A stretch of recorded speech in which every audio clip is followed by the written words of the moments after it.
Hey everybody, it's going to be like a part 2 little addendum to the last video I did on blood splatter decals. So if you haven't seen that video, go ahead and check it out. But people were asking me, like, hey, how do you get the blood to splatter different ways instead of just splattering on the floor when they die? It's really easy, guys. I mean, it's kind of up to you what you need for your game, but all you got to do is feed that same system that we just created in the last video. Just feed it a location, and you can spawn it however or wherever you want. So last video when the zombie died, it just runs a line trace straight down, hits the ground, and just spawns the decal straight on the ground below it. But by default, I have it set up with this template where when you shoot a zombie, and if you go to the HGT AI zombie and then the gibbing folder, there's a gib chunk that spawns. So like when you shoot a zombie's head off, this little actor appears. It's got looping blood on it and a model. Now you would want to change this mesh to something cool like a piece of flesh or a head or a heart or a arm or a hand or whatever you want to fly off of your zombie when you shoot them. But all you have to do is you can just click this mesh and scroll down to the bottom, and I've already done it here, but you can click on component hit and then go to your event graph, and it'll create this little event for you.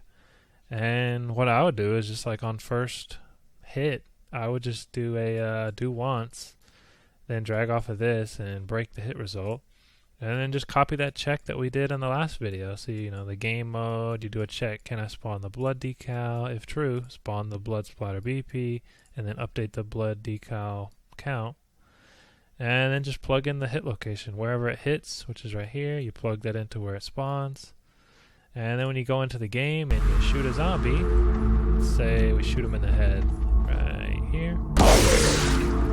and it splatters blood right where that thing hit. So let's try it again. So you get a nice little splatter, and we have it set to only do once because I figure one blood splatter per thing. Just like that. Wherever it lands, it pretty much splats blood. And you get a nice realistic blood splatter. So I know that's probably not going to answer everybody's question, because everyone's going to be like, well, how do I do this? How do I do that? How do I do this? Well, literally, all you got to do is just feed it a location. So like most people are going to say, how do I want when the zombie's shooting blood out of his chest or something, I want it to look like it's spraying out all over the ground. I don't have a cool particle effect for that, but if let's say you did, let's say your particle effect looked like the zombie standing here, you shoot him in the chest and his blood squirts out of his chest like an arch of blood and lands on the floor. And then when it lands on the floor, you want the decal. You can bind collision on the actual particle effects. So let's say, here's a little example. So I just made an event. I did the same thing. So let's say you have a blood splatter, right? I don't have one. This is just a blood splatter, and it doesn't have to be spawned on the player. But any kind of blood splatter that you're spawning into the level, you can just bind event to the on particle collide. So when the actual blood splatter particle touches something or collides with something, this event would run, and you literally would just do the exact same thing we just did. You would say, well, here's the hit location. Can we spawn a blood decal? If so, spawn it. Update blood decal count. And you plug in the location of where the blood particle collided, which would, in this case, would probably be the ground. And this would only do it once, because I don't know how many times a particle system would collide, but I'm assuming if you got a lot of blood particles, it might collide 4 or 5 times in one spurt of blood. So you probably would only want to do it one splatter for that. But I mean, you could take this off if you want, because we do have this check in place. But you might cap out your blood decals, because in the last video this little check caps out the amount of blood decals to whatever you set. So if you set it to like 5 decals, you may shoot one zombie and all 5 blood decals spawn with the blood splatter, unless you do like a do once, so it only does it once per zombie. But that's an easy way. You can just bind to your blood particle system and then do the check and spawn it.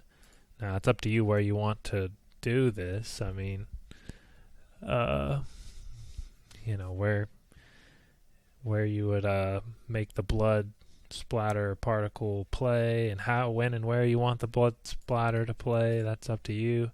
By default, I already have impact effects set up for like when you're shooting your gun, when you shoot the zombie. Now, I did a video recently on, I optimized those where they use object pooling and stuff.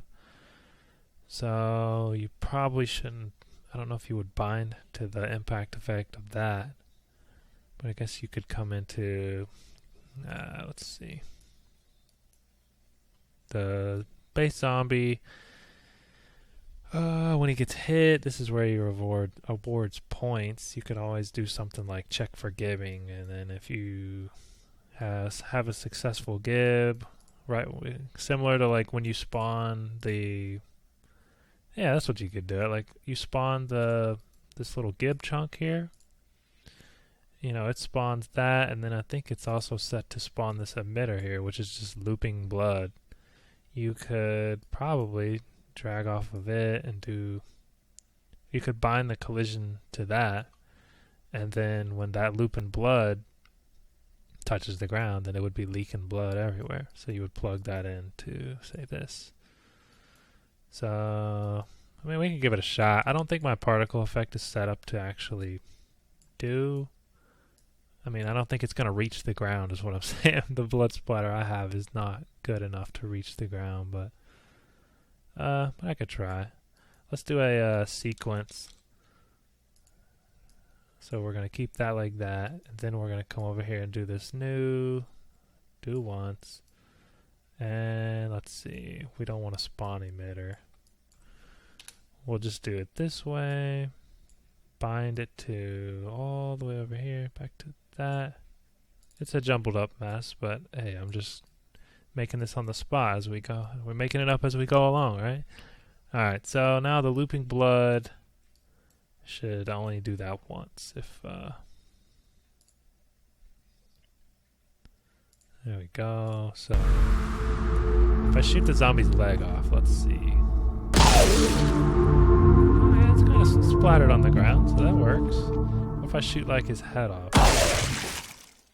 Okay. Okay, so that seems to work. It splatters, the blood splatter appears on whatever limb gets blown off, and then just draws a decal on the ground. Yeah, see right where his leg touched the ground right there? It splatters, and that splatters too. So that works. So it binds to the blood splatter collision there. So that's two different ways you can do it. Pretty much you can go crazy with whatever, as long as you can feed a location into this spawn. And make sure you add these checks, because you don't want to overdo your blood decals, then you're good. So I hope that helps. I hope that answers questions.